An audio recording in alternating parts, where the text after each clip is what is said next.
இன்றைக்கி வீடியோவில் அடுப்பு பக்கம் போகாமல் சூப்பரான ஒரு ஸ்வீட் ரெசிபி செய்ய போகிறோம்.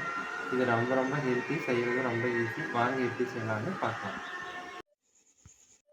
வணக்கம், என் பேர் Jayapal Raju. Welcome to Mettur multi craft channel.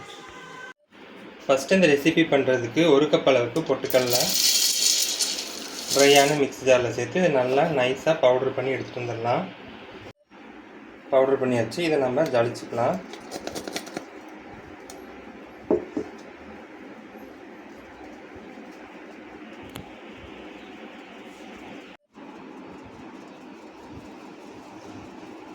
இந்த மாதிரி கப்பிகள் இருக்குது, அதையும் மறுபடியும் மிக்ஸி ஜாரில் சேர்த்துட்டு நான் வந்து இன்னொரு கப் அளவுக்கும் நான் வந்து பொட்டுக்கடலை சேர்த்து பவுட்ரு பண்ணி எடுத்துகிட்டு வந்துடுறேன்.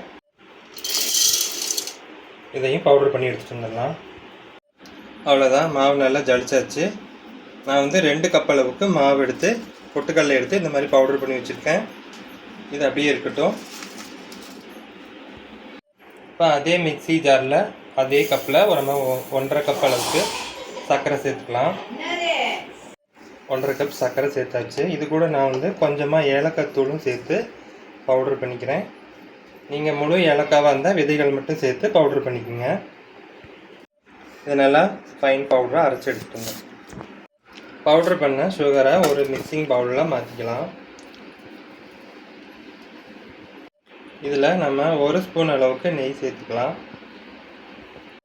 இப்போ இது கூட நம்ம ஒரு 3 ஸ்பூன் அளவுக்கு மட்டும் பால் சேர்த்து இது நல்லா ஒரு க்ரீமியான பதத்துக்கு நம்ம பீட் பண்ணி எடுத்துக்கலாம்.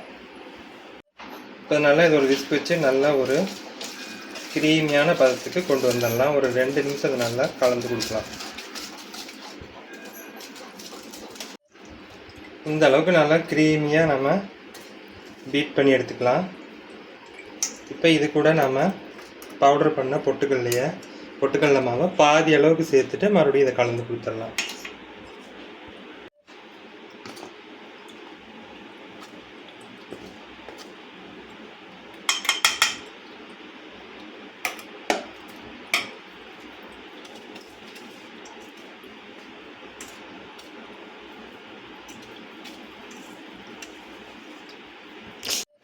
இப்போ நம்ம கை வச்சு கொஞ்சம் கொஞ்சமாக இதை கலந்து கொடுத்துடலாம்.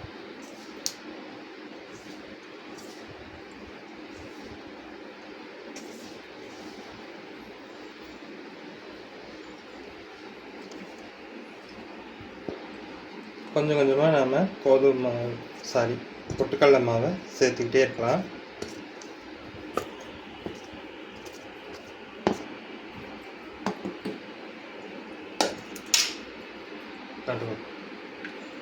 இது கூட 1 ஸ்பூன் அளவுக்கு மட்டும் நான் பால் சேர்த்துக்கிறேன். கொஞ்சம் கொஞ்சமாக நம்ம பால் சேர்த்து இதை நல்லா ஒரு சப்பாத்தி மாவு பதத்துக்கு பிசைஞ்சிக்கலாம். நம்ம கை வச்சு வந்து பிசைய சர்க்கரை இலகி நமக்கு நல்லா ஒரு மாவு மாதிரி வரும். அதனால் நம்ம பால் வந்து ஒரு ஸ்பூனாக தான் சேர்த்து இதை நல்லா கலந்துக்கணும். ஒரு சப்பாத்தி மாவு பதத்துக்கு இதை பிசைஞ்சு எடுத்துக்கலாம். நான் ஒரு ஸ்பூனாக நான் வந்து பால் சேர்த்து நல்லா இந்த மாதிரி சப்பாத்தி மாவு பதத்துக்கு பிசைஞ்சு வச்சுருக்கிறேன். பாருங்கள், இந்த மாதிரி.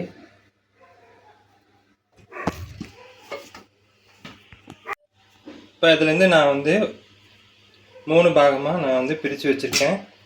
நம்ம வந்து இதுக்கு வந்து கலர் சேர்த்துக்கலாம். இது வந்து ஆப்ஷன் தான். சேர்த்துட்டு நான் காமிக்கிறேன். இதுலேருந்து ஒரு பாகத்தை எடுத்துகிட்டு நான் கொஞ்சமாக வந்து ஃபுட் கலர் சேர்க்குறேன். ஆரஞ்சு கலர் கேசரி பவுட்ரு தான் சேர்க்குறேன். சேர்த்துட்டு இதை பிசைஞ்சுக்கலாம்.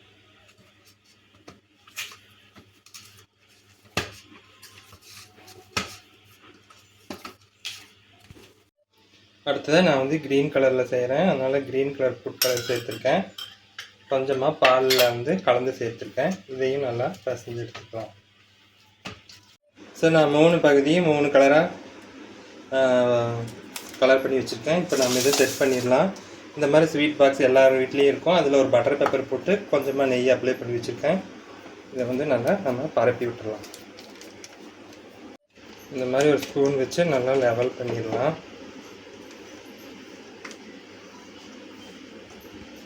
இப்போ அடுத்தது கலர் சேர்க்காததையும் நம்ம லேயர்லாம் செட் பண்ணிக்கலாம்.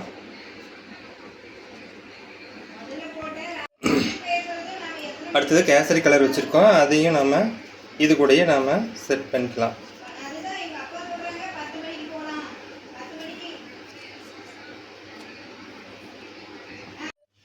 ஸோ நம்ம இதை செட் பண்ணிக்கலாம். ஃப்ரிட்ஜில் வச்சா ஒரு 10 நிமிஷம் வச்சுக்கலாம். ஃப்ரீசரில் வச்சா ஒரு 5 மினிட்ஸ் வச்சு இதை செட் பண்ணி எடுத்துகிட்டு வந்துடலாம். செட் பண்ணிவிட்டு பார்க்கலாம். ஒரு 10 நிமிஷம் ஆயிடுச்சு. ஃப்ரிட்ஜில் வச்சு நல்லாவே செட் ஆகிருக்கு. இதை டீமோல்ட் பண்ணிக்கலாம். லைட்டாக இந்த மாதிரி இது ஓப்பன் பண்ணவே நல்லா ஓப்பன் ஆகிரும்.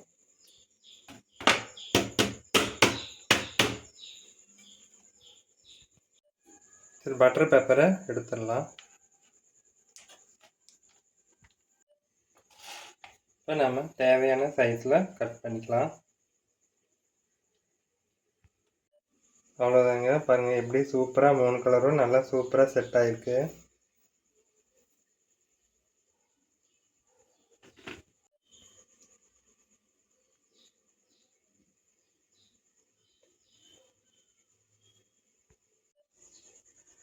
வீட்டில் இருக்க பொருளை வச்சு அடுப்பு பக்கம் போகாமல் சூப்பராக இந்த ஸ்வீட்டை 3 வண்ண கலரில் சூப்பராக செஞ்சுருக்கோம். கண்டிப்பாக இதை ட்ரை பண்ணி பாருங்கள். இந்த வீடியோ பிடிச்சிருந்தா லைக் பண்ணி, ஷேர் பண்ணி, கமெண்ட் பண்ணுங்கள்.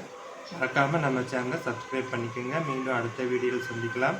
அது வரைக்கும் ரசித்து சாப்பிடுங்க, ருசித்து சாப்பிடுங்க. நன்றி, வணக்கம்.